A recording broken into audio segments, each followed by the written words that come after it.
მოგესალმებით, ეთერშია გურიის ახალი ამბები, მე თამთა დოლიძე ვარ. საქართველოს მეხუთე პრეზიდენტი სალომე ზურაბიშვილი წინააღმდეგობის პლატფორმის სახელით საქართველოში ვიზიტით მყოფ სენატორს სტივ დეინს შეხვდა. როგორც მან დღეს გამართულ ბრიფინგზე განაცხადა, სენატორს ქვეყანაში არსებულ საკითხებთან დაკავშირებით მიაწოდა ინფორმაცია. დღეს მე შევხვდი პლატფორმის სახელით, შევხვდი სენატორ დეინს, ამერიკელი სენატორი, რესპუბლიკელი, რომელიც კავკასიაში არის ჩამოსული, იყო ბაქოში, მერე მიდიოდა ერევანში და ასევე თბილისში, სადაც ჩვენ შეგხვდა ოპოზიციას მხოლოდ და ეს არის ძალიან მნიშვნელოვანი და მოისმინა სწორედ აქაური არა მხოლოდ შიდა საკითხები და კანონების დარღვევის მთელი რიგი, რაც ჩვენ წარმოუდგინეთ, არამედ ასევე სტრატეგიული გამოწვევა, რაც არსებობს ამერიკისთვის ამ რეგიონში და საქართველოში და რომელიც მოითხოვს ამერიკიდან ძალიან დიდ ყურადღებას. ზურაბიშვილი ასევე გამოეხმაურა ნიკა მელიას დაკავების ფაქტსაც. მან დაგმა პოლიტიკოსის დაკავება და ის რეპრესიის მორიგ გამოვლენად შეაფასა. თავისი რეპრესიებით, როგორც გვაჩვენა ასევე გუშინდელ დღემ და ეს არალეგალური დაკავება ერთი კიდევ პოლიტიკური ლიდერის ნიკა მელიასი, რომელსაც ჩვენ ყველანი ერთობლივად ვგმობთ, ასევე გატაცება სხვა ქვეყანაში პოლიტიკური ოპონენტის, რომელიც არნახული მეთოდი არის ცივილიზებული ქვეყნისთვის და ამავე დროს ისიც უნდა აღინიშნოს, რომ თავისი მხრიდან თუნდაც ამ გაძლიერებული რეპრესიებით თვითონ ქართული ოცნება და არ ლეგიტიმური მთავრობა ძალიან სუსტდებიან ყოველ დღე. დღესდღეობით ხანძარი იყო ოზურგეთში გმირთა მოედანზე. ცეცხლი აქვე მდებარე საცხოვრებელ სახლს გაუჩნდა. შემთხვევის შედეგად არავინ დაშავებულა. არსებული ინფორმაციით სახლში ამ ეტაპზე არავინ ცხოვრობდა. ადგილზე მუშაობდა სახანძრო სამაშველო სამსახურის ჯგუფები, თუმცა სახლის გადარჩენა ვერ მოხერხდა. აღსანიშნავია, რომ ეს პირველი შემთხვევა არ არის. ხსენებულ საცხოვრებელ სახლში ხანძარი ადრეც გაჩნდა. ჯერჯერობით უცნობია ხანძრის გამომწვევი მიზეზი.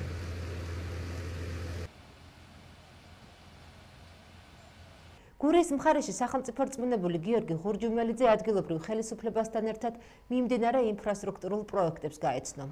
ჯურუყვეთის, სუფსისა და ჩოჩხეთის ადმინისტრაციულ ერთეულებში მიმდინარეობს საგზაო ინფრასტრუქტურის რეაბილიტაცია.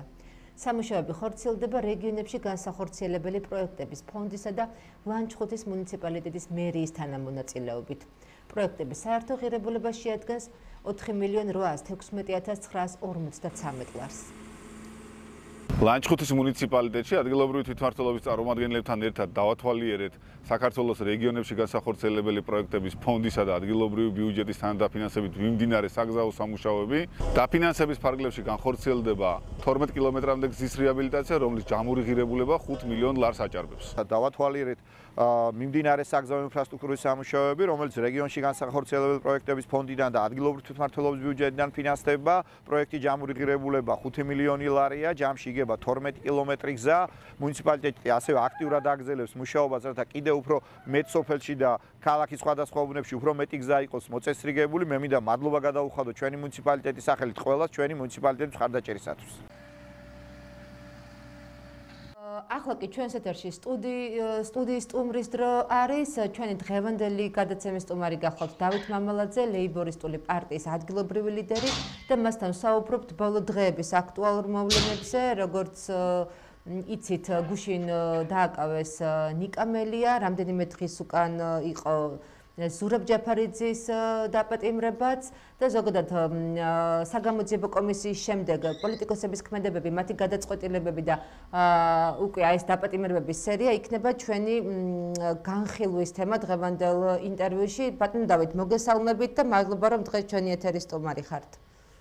მოგესალმებით, დიდი მადლობა პირიქით მოწვევისათვის. როგორც აღნიშნე, ანუ ბოლო დღეების ერთ-ერთი აქტუალური საკითხი არის დაკავებები, როგორც იცით, ნიკა მელია დააკავეს, იქამდე ზურაბ ჯაფარიძე, უფრო მანამდე ირაკლი ოქრუაშვილი და ეს ყველაფერი უკავშირდება საგამოძიებო კომისიას და მასთან დაკავშირებულ უკვე მერე განვითარებულ მოვლენებს. რა კომენტარს გააკეთებდით ზოგადად აი ამ საკითხზე, როგორია თქვენი პოზიცია?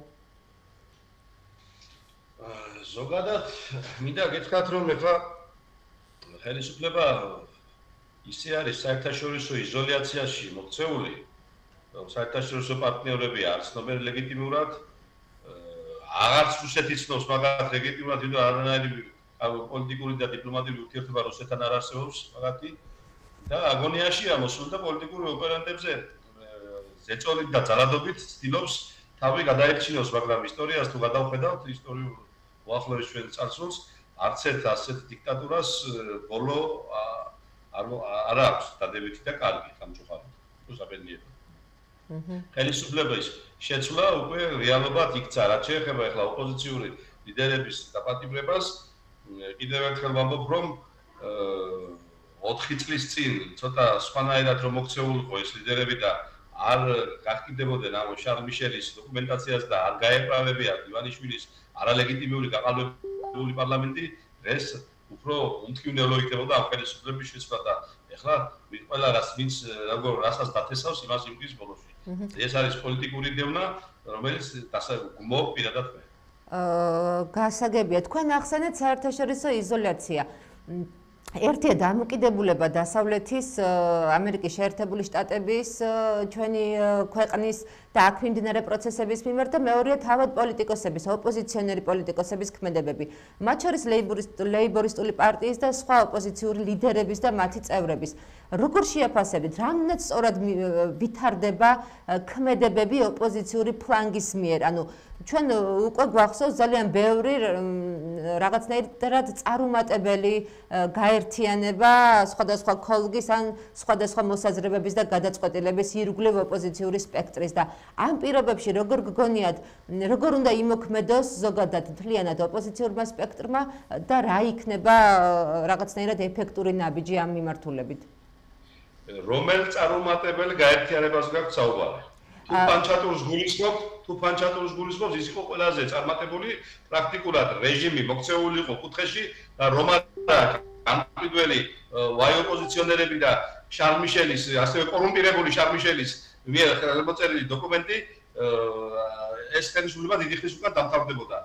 ამას არ ქვია არა ეს გაერთიანება როგორ დაახვით თქვენ? არა, მე არ გულისხმობ კონკრეტულად პანჩატურის ნაწილს, მე ვგულისხმობ სხვადასხვა მცდელობას ამ წლების განმავლობაში, ზოგჯერ სალომე ზურაბიშვილის იდეის ირგვლივ, ზოგჯერ თავად ოპოზიციას ჰქონდა სხვადასხვა მიმართულებით გაერთიანების მცდელობა, მე არ გულისხმობ მაინდა-მაინც პარტიულ გაერთიანებას, მე ვგულისხმობ რაღაცა სამოქმედო გეგმის ირგვლივ გაერთიანებას და ამაში მაინდა-მაინც წარმატებული ნაბიჯები საბოლოო ჯამში ვერ გადაიდგა და ამას გეკითხებით, სწორედ როგორ ფიქრობთ, რა იქნება სწორი პოზიცია და სწორი სამოქმედო გეგმა ოპოზიციის მხრიდან, რომ ის გარდა იმისა, რომ დაუშვათ ხელისუფლებასთან ასეთი ტიპის ურთიერთობა აქვს დასავლეთს და ამერიკას, თქვენ ამბობთ, რომ იზოლაციაშია მოქცეულიო, ამასთან ერთად როგორი უნდა იყოს ქმედება ოპოზიციური სპექტრის? და თქვენ ადრე რეალურად გეჩვენებოდათ იმ სუბიექტების გაერთიანება, რომლებიც ოლიგარქის წიაღიდან იყვნენ წარმოშობილი, ისინი დაუპირისპირდებოდნენ რეალურად ოლიგარქიას, ასეთ გაერთიანებები ყოველთვის დამთავრდებოდა ისე, როგორც დამთავრდა. კარგი, მაშინ მარტივად გკითხავთ, რა უნდა გააკეთოს ოპოზიციამ დღეს, რა იქნება ყველაზე ეფექტური?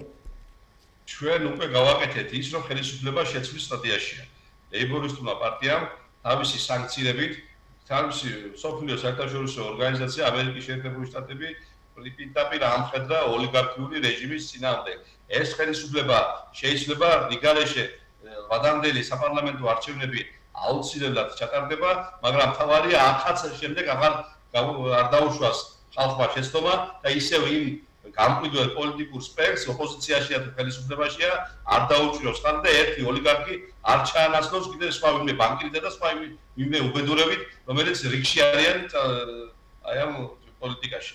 კი ბატონო, ეს არის ჩვენი მოთხოვნა და ლეიბორისტული პარტია მაქსიმუმი უკვე გააკეთა ხელისუფლების შეცვლა უკვე რეალურია, უბრალოდ დროის ფაქტორია, ეს დროი ცოტა ხელისუფლების საწინააღმდეგოდ მოქმედებს, ჩვენ კი გვეჩქარება, მაგრამ ასე საჩქაროდ არ შეიძლება, იმიტომ რომ შეიძლება მსხვერპლი გამოიწვიოს, ნელ-ნელა ხელისუფლება რომ კუთხეშია მიყუდებული, ამას თქვენ ხედავთ, ეს არის მხოლოდ ლეიბორისტული პარტიის დამსახურება, რომელიც დაბლოკილია ტელევიზიებში, დიდ ტელევიზიებში, ცენტრალურ ტელევიზიებში, ოპოზიციის არხებზე, ხელისუფლების არხებზე, დაბლოკილია შარშან 4 ივნისის უილსონთან შეხვედრის შემდეგ, როდესაც თქვენი გახსოვთ რომ კონგრესში პიკაპი განაცხადა ლეიბორისტული პარტიის წერილი რო იქნა განხილული აი ამის შემდეგ პრაქტიკულად სრულ იზოლაციაში იმყოფება პარტია თუმცა აი ეს იზოლაცია დიდხანს არ გასტანს ეს ოპოზიციური სპექტრი იქნება თუ სახელმწიფო რეჟიმის წარმომადგენლები აუცილებლად ყველაფრისთვის მომავალში აგებენ პასუხს. კი ბატონო და ბოლო შეკითხვაც თუ შეიძლება პარტიის მიმართ დამოკიდებულებებზე საუბრობთ თქვენ და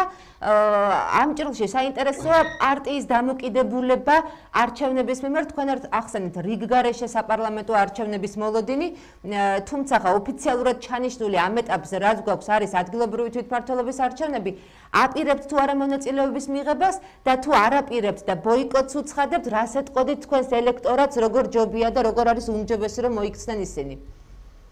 დღეს ყოველგვარ ადგილობრივ არჩევნებზე ფიქრი არის ქვეყნისა და ხალხის ღალატი. არ შეიძლება ამ პირობებში, ამ რეჟიმის პირობებში, რომელიც სისტემატურად ყალბდება, ტოტალურად ყალბდება არჩევნები, ვინმე მიიღოს მონაწილეობა ეს რეჟიმი უნდა ჩამოიქცეს და შემდეგ უნდა დემოკრატიული და თავისუფალი არჩევნები უნდა ჩატარდეს. კი ბატონო, ძალიან დიდი მადლობა ბატონო დავით დათმობილი დროისთვის. მაყურებელს შევახსენებ, რომ ჩვენ ვსაუბრობდით დავით მამალაძესთან ერთად, ის გახლავთ საქართველოს ლეიბორისტული პარტიის ადგილობრივი ლიდერი გურიაში. მე კი ამით გემშვიდობებით, კარგად გრძანდებოდით.